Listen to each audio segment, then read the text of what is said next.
নিজের শিশুকন্যা ও স্ত্রীকে খুনের মামলায় স্বামীর যাবজ্জীবন সাজা। আরও একবার আপনাদের জানিয়ে রাখি, নিজের মাত্র 10 মাসের শিশুকন্যা ও স্ত্রীকে খুনের ঘটনায় যাবজ্জীবন সাজা হলো স্বামী। আমার ছেলে সাথে কিছু হয়নি, কাজে ঝামেলা কিছু নাই বাড়িতে। আমার ছেলে বাড়িতে ছিল না, 11টার সময় বাড়ি থেকে বেরিয়ে গেছিল। আমার বাড়িতে ঝামেলা কাজে বাড়ির লোকের পাশের লোকে কেউ বুঝতে পারবে না গো। আমার বউ দোকান দেয়, ছেলে রাতে ভাত খাইলে শুনলো ভালো মানুষ। আমাদের ঘরে আমরা শুনো অত দূরে বেটার ঘর, এত দূরে আমাদের ঘর গো।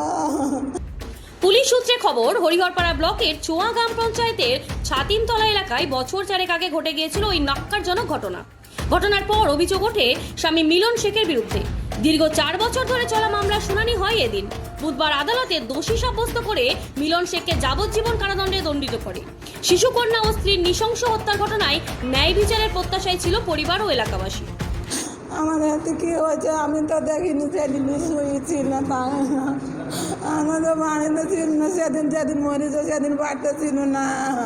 আপনার ছেলে নামে অভিযোগ করছে বাচ্চাকে আর মাকে মেরেছে।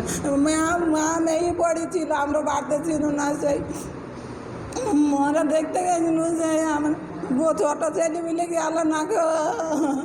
আজকে হরিহরপাড়া থানার একটি কেস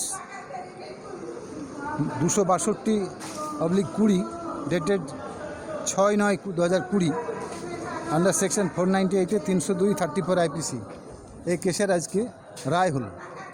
এই কেসের আসামি ছিলেন মিলন শেখ, আরও 4 জন ছিল, 3 জন ছিল, তাদের 3 জনকে খালাস দেওয়া হয়েছে আর মিলন শেখকে যাবজ্জীবন দেওয়া হলো। অভিযোগ হচ্ছে মিলন শেখ তার স্ত্রী এবং 10 মাসের শিশু সন্তানকে হত্যা করেছে গলা টিপে।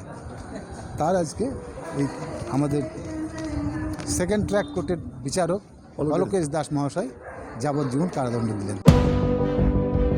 হাঁটু নিয়ে যন্ত্রণা আর নেই ভাবনা, আপনার শহরে হাজির উপাসনা। এখন সফলভাবে হাঁটুর প্রতিস্থাপন ডোমকলে উপাসনা হাসপাতালে। উন্নত চিকিৎসার একটাই ঠিকানা, উপাসনা। সুনিতা, মুর্শিদাবাদের সর্বকালের সেরা এবং ঐতিহাসিক বস্ত্র প্রতিষ্ঠান। বিয়ের কেনাকাটা থেকে শীতের পোশাক, নামি ব্র্যান্ড, সেরা দাম, একটাই নাম সুনিতা।